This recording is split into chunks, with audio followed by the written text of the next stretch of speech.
1 मार्च 2027 पासून जनगणना सुरू होणार. 4 राज्यांमधनं जातीय जनगणनेला सुरुवात होणार.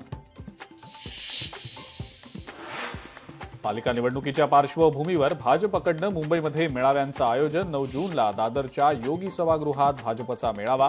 राज्यातल्या नेत्यांसह केंद्रीय भाजपचे नेते सुद्धा मेळाव्याला हजर राहणार.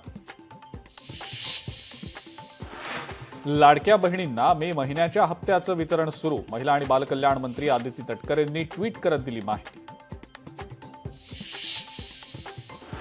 कॅबिनेट बैठकीसाठी राज्य सरकारकडून 50 आयपॅड्सची खरेदी. ई कॅबिनेटसाठी फडणवीस सरकारची तयारी. सरकारकडून साहित्य खरेदीसाठी 1,06,57,583 रुपयांचा खर्च.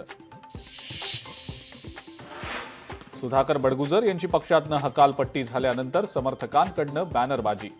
नाशिकच्या सिडको परिसरात समर्थनार्थ झळकले बॅनर.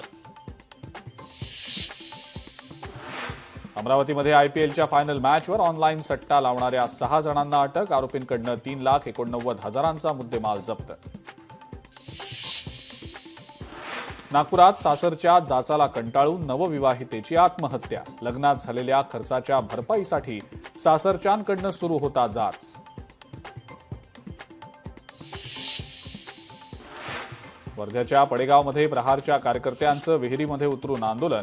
विहिरीचं अनुदान मिळालेलं नसल्यानं आंदोलन. विहिरीचं काम पूर्ण करूनही शेतकऱ्यांना रक्कम मिळालेली नसल्यानं कार्यकर्ते आक्रमक. कोरोनामुळे केडीएमसी क्षेत्रामध्ये एकाचा मृत्यू. कल्याण डोंबिवलीमध्ये आतापर्यंत 3 जणांचा मृत्यू. एकूण कोरोनाबाधित रुग्णांची संख्या 13 वर. लोकशाही मराठी ऐका, पहा, जागरूक रहा.